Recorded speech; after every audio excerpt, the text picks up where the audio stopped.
अस्सलामु अलैकुम व रहमतुल्लाहि व बरकातुहू। चचा जान। वालेकुम सलाम बेटा।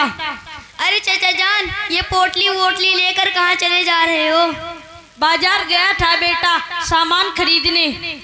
अरे चचा जान, आप इस उम्र में भी सामान खरीदने गए थे, क्या आपके बच्चे नहीं हैं? बच्चों का तो हाल न पूछो, लड़का लड़की पोता पोती सब मिलाकर 25 बच्चे हैं, मगर एक भी कहा नहीं मानता। तोबा तोबा, ये कैसे बच्चे हैं? क्या चचा जान आपने इनको दीनी तालीम नहीं दी? हमने तो ये समझा था कि ये हाफिज मौलवी बनकर किसी मस्जिद मदरसा में 5-6 हजार रुपया नौकरी करेंगे, इसमें क्या खुद खाएंगे और क्या हमको खिलाएंगे, इसलिए नहीं पढ़ाया। चचा जान, ये आपकी बहुत गंदी सोच है। अगर अंग्रेजी पढ़ेगा तो ही खिला पाएगा, अगर हाफिज मौलवी बनेगा तो भूखा मार देगा। देखिए एक मौलवी साहब आ रहे हैं, जरा उनसे मालूम करते हैं। अस्सलामु अलैकुम व रहमतुल्लाहि व बरकातुहू। वालेकुम अस्सलाम व रहमतुल्लाहि व बरकातुहू।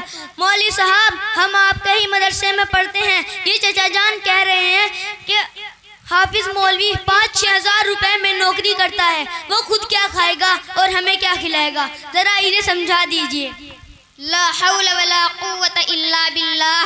देखिए चचा जान, ये सिर्फ आप ही नहीं, अक्सर लोगों की यही सोच है। हाफिज मौलवी खा कमा नहीं पाते, जबकि खिलाने वाली अल्लाह की जात है, जो सबको खिलाता है पिलाता है और रोजी देता है। अगर रोजी का ताल्लुक डिग्रियों से होता तो ये अनपढ़ लोग भूखे मर जाते, लेकिन ऐसा नहीं है। कायनात में ऐसा भी देखा होगा, कुछ लोग ऐसे भी हैं जिनसे दस्तखत करने भी नहीं आते और उनका नाम बड़े बड़े शहर के लोगों में शुमार किया जाता है। कहीं आपने देखा हो हाफिज मौलवी भूखा मर रहा हो या खुदकुशी कर रहा हो? लेकिन ऐसा नहीं है, हद से ज्यादा उसकी इज्जत होती है। इसके बरखिलाफ आपने देखा होगा BA पास करने वाला बेकार घूम रहा है, डॉक्टर है लेकिन डॉक्टरी नहीं चल रही, वकील है लेकिन कस्टमर नहीं आ रहे। क्या ऐसा है ना चचा जान? समझ में आया चचा जान? कुछ समझ में आई बेटा। चचा जान, अगर आपने उनको दीनी तालीम दी होती तो आपकी बात मानते, आपकी खिदमत करते। और मदरसों में यही सिखाया जाता है, माँ के कदमों के नीचे जन्नत और बाप जन्नत का दरवाजा है। सुना चचा जान? सुना।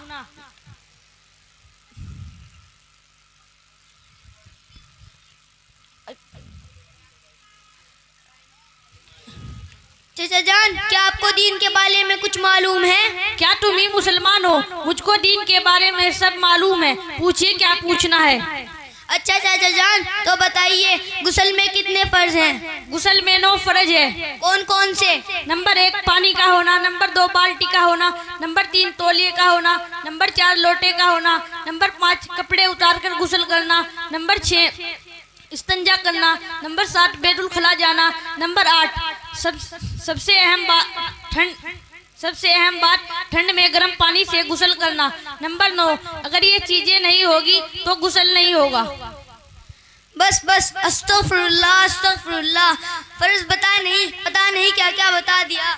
देखिए मौलवी साहब के साथ एक बच्ची है, जरा उनसे मालूम करते हैं। तो बताइए गुस्ल में कितने फर्ज हैं? अस्सलामु अलैकुम व रहमतुल्लाहि व बरकातुहू। चचा जान, गुस्ल में 3 फर्ज हैं। नंबर 1 मुंह भर के कुल्ली करना, नंबर 2 नाक की नरम हड्डी तक पानी पहुंचाना, नंबर 3 तमाम बदन पर पानी बहाना। सुना चचा जान? ये तो बहुत आसान है, मैं तो सोच रहा था 10-20 होंगे। अच्छा बेटा, तुमने इतनी अच्छी तालीम कहाँ से हासिल की? आपको नहीं पता? मदरसा आयशा सिद्दीक़ा रज़ियल्लाहु तआला अन्हा पिठोरी में हासिल की। मैं भी अपने बच्चों को भेजूंगा तालीम सीखने के लिए। इंशाअल्लाह जरूर भेजिएगा। अस्सलामु अलैकुम व रहमतुल्लाहि व बरकातुहू।